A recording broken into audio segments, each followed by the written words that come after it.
കോഴിക്കോട് മാവൂരിൽ സഹോദരങ്ങളെ കാറടിപ്പിച്ച് കൊലപ്പെടുത്താൻ ശ്രമിച്ച കേസിൽ പ്രതിക്കെതിരെ പോലീസ് ലുക്കൌട്ട് നോട്ടീസ് സർക്കുലർ പുറത്തിറക്കി.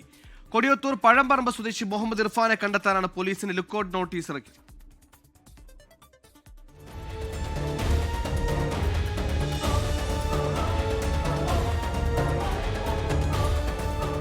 കൊടിയത്തൂർ ഗ്രാമപഞ്ചായത്ത് അംഗവും മുസ്ലിം ലീഗ് നേതാവുമായ ആയിഷ ചേലപ്പുറത്തിന്റെ മകൻ മുഹമ്മദ് ഇർഫാനെ കണ്ടെത്താനായാണ് അന്വേഷണ സംഘം ലുക്കൌട്ട് സർക്കുലർ പുറത്തിറക്കിയത്. പ്രതി നാടുവിടാനുള്ള സാധ്യത കണക്കിലെടുത്താണ് മാവൂർ പോലീസിന്റെ നടപടി. കഴിഞ്ഞ ശനിയാഴ്ച രാവിലെ 10 മണിയോടെയാണ് ഇർഫാൻ യുവാക്കളെ കാറിടിപ്പിച്ച് കൊലപ്പെടുത്താൻ ശ്രമിച്ചത്. പരുക്കേറ്റ തസ്നീം, തൻസീൽ എന്നിവരുടെ സഹോദരൻ തൻസീഫുമായി ഇർഫാനുള്ള സാമ്പത്തിക ഇടപാടാണ് അക്രമത്തിൽ കലാശിച്ചത്. പണം തിരികെ നൽകാത്തതുമായി ബന്ധപ്പെട്ട് ഇർഫാൻ തൻസീഫിനെ വീട്ടിലെത്തി മർദ്ദിച്ചിരുന്നു.